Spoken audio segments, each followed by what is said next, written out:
ఆరే రుచులని అనుకున్నానే నిన్నటి వరకు ఏడో రుచినే కనుగొన్నానే నీ ప్రేమతో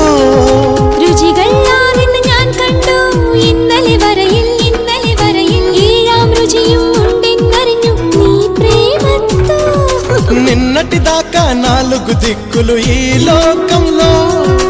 ഇന്നു മുതൽ నువ్వే దిక్కు ఎన్ లోകത്തിൽ മനസ്സിലായോ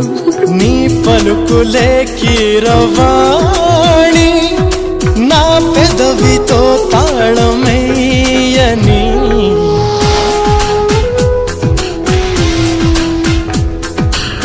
మాధవుడే బ్రహ్మను పూని సృష్టించాడేమో గాని 60 కేజీల చిలిపితనా